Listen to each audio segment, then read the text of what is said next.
কথা বলাও যাচ্ছে না, কারণ বিরক্তি একটা কারণ হয়ে দাঁড়াবে।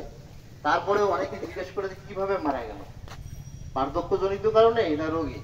আমার বাবা দীর্ঘ 15 থেকে 16 বছর ধরে অ্যাজমা বা শ্বাসকষ্ট রোগে আক্রান্ত ছিলেন। দীর্ঘদিন চিকিৎসা করতে করতে গত 14ই মে ওনার খাবার রুচি ছিল না, তখন আমরা ডক্টরসে ভর্তি করি। পরে পরবর্তী খাবার রুচি হয়ে গেল। 23 তারিখে উনি বাড়ি আসবে। আমাকে 22 তারিখে বললো যে বাবা আমি 23 তারিখে কেরামতি মসজিদে নামাজ পড়ে আমি বাড়ি যাব। আল্লাহর কি ইচ্ছা, 22 তারিখে রাত 3টার সময় উনি অজ্ঞান হয়ে যায়। পরে সকাল 6টার দিকে আমি যাই, গিয়ে বাবাকে আইসিইউতে নিই। ডাক্তার বলল ওনাকে আইসিইউতে নিতে হবে। আইসিইউতে নেওয়ার পর উনি ভালোই ছিলেন, স্বাভাবিক ছিলেন। রাত 1টার দিকে ওনাকে লাইফ সাপোর্টে নেয়। এই লাইফ সাপোর্টে নেওয়ার পর থেকেই ওনার ক্রিটিক্যাল পর্যায়ে শুরু হয়ে যায়। তারপর এই লাইফ সাপোর্টে থাকা অবস্থায় ডক্টরস ওখানে থাকে 6 দিন। থাকার পরে যখন অবস্থার উন্নতি হচ্ছিল না, তখন উন্নত চিকিৎসার জন্য আমরা তাকে ঢাকা নিয়ে যাই। ঢাকায় ওখানে 4 দিন গ্রিন লাইফ হসপিটালে চিকিৎসাধীন অবস্থা ছিলেন। ওখানে যখন উন্নতি হচ্ছিল না, ওখানকার চিকিৎসকগণ বলছিলেন যে এখানে তো চিকিৎসাটা ব্যয়বহুল, তা ওনার তো দ্রুত উনি সুস্থ হবেন না, তা আপনারা একটা কাজ করেন, ওনাকে যে কোনো সরকারি হসপিটাল, ঢাকা মেডিকেল হোক, তারপর হচ্ছে হৃদরোগ ইনস্টিটিউট হোক, যেখানে যে কোনো একটা জায়গায় শিফট করান, কারণ এখানে ব্যয়বহুল। ওখানে পার ডে 1,10,000 টাকা লাগে। তখন আমরা কিন্তু কি করি, আমি বললাম যে আমার বাবাকে রংপুর সরকারি মেডিকেলে নেই, ফাইনাল ওটা ভালো হয় আর বাড়ি কাছাকাছি হবে। তখন আমরা রংপুর সরকারি মেডিকেলে ভর্তি করাই। ওটা হলো 1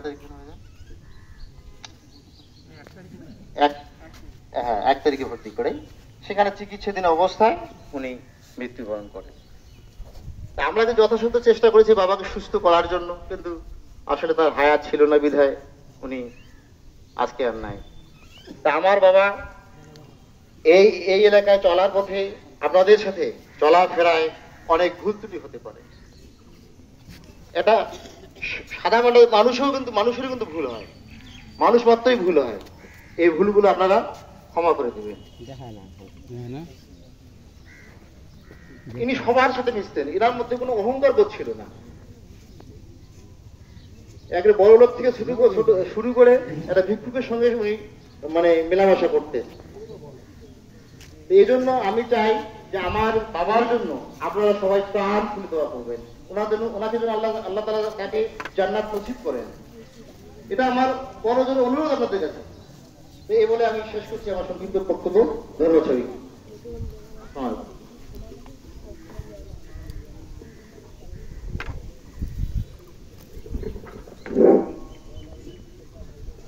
মরহুম আব্দুল আজিজের জানাজায় উপস্থিত সম্মানিত মুসলিমবৃন্দ, আসসালামু আলাইকুম। আমার স্নেহের ছোট ভাই আমার সামনে মৃত্যুবরণ করলো।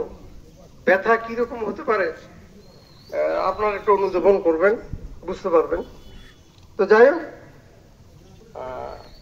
একটা কথা পড়ছিলাম যে আপনারা ভালো বলে ভালো সেই নয়, লোকে যারা ভালো বলে ভালো সেই হয়।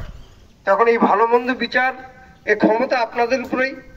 আপনারা যদি তার প্রতি সহানুভূতিশীল হন, তাহলে কায় মনোবাক্যে তার জন্য একটু দোয়া করবেন, আল্লাহ যেন তার বেহেশত নসিব করে। এই অনুরোধ রেখে আমি আমার সংক্ষিপ্ত বক্তব্য শেষ করলাম। আসসালামু আলাইকুম।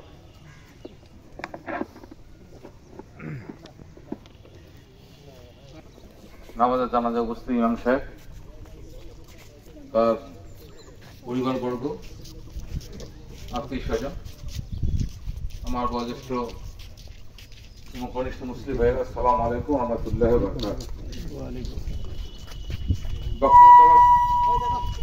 বক্তব্য দেওয়ার কিছু নেই, আমরা সবাই জানি এই হালত কিন্তু আমাদের প্রত্যেককে যেতে হবে। মৃত্যুর স্বাদ আমাদেরকে প্রত্যেককেই গ্রহণ করতে হবে। আল্লাহ তাআলা আমাদেরকে পৃথিবীতে পাঠিয়েছেন, এটা একটা পরীক্ষা কেন্দ্র। এই পৃথিবীটাই হলো একটা পরীক্ষা কেন্দ্র। পরীক্ষার জন্য আল্লাহ তাআলা আমাদেরকে পৃথিবীতে পাঠিয়েছেন। যে পরীক্ষার প্রশ্নপত্র উনি পাস করে দিয়েছেন এবং উত্তরপত্র দিয়েছেন, আমাদেরকে কিন্তু সেই অনুযায়ী কাজ করতে হবে। যাই হোক, বক্তব্য দীর্ঘায়িত করবো না। আমি একটি শোকবার্তা পাঠ করছি, যেটা আমাদের ইউনিয়ন পরিষদের পক্ষ থেকে যেটা করা হয়।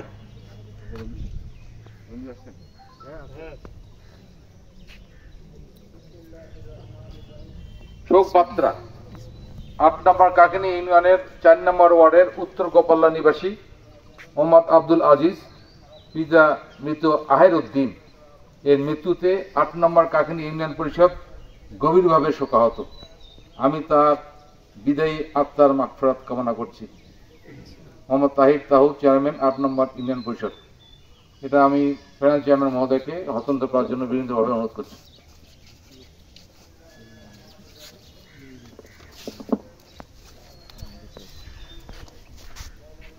তো ভালো থাকবেন, সুস্থ থাকবেন। আল্লাহ তাআলা এই পরিবারকে এই শোক বইবার ক্ষমতা আল্লাহ তাআলা প্রদান করেন। ওয়া তৌফিক ইল্লা বিল্লাহ। আসসালামু আলাইকুম ওয়া রাহমাতুল্লাহি ওয়া বারাকাতুহু।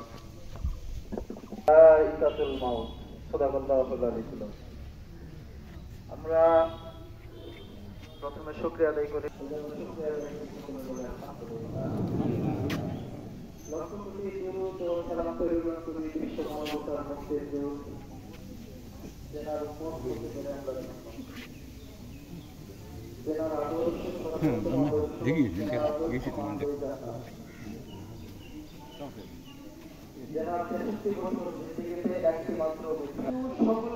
বিসমিল্লাহির মরহুম আব্দুল আজিজ তার জানাজা অনেক লোকের শরীক হয়েছেন, হাজারো লোকের ঢল। সবাই আপনারা দোয়া করবেন। আমিও তার বিদায়ী আত্মার মাগফিরাত কামনা করে ভিডিওটি এখানে শেষ করলাম। আল্লাহ হাফেজ।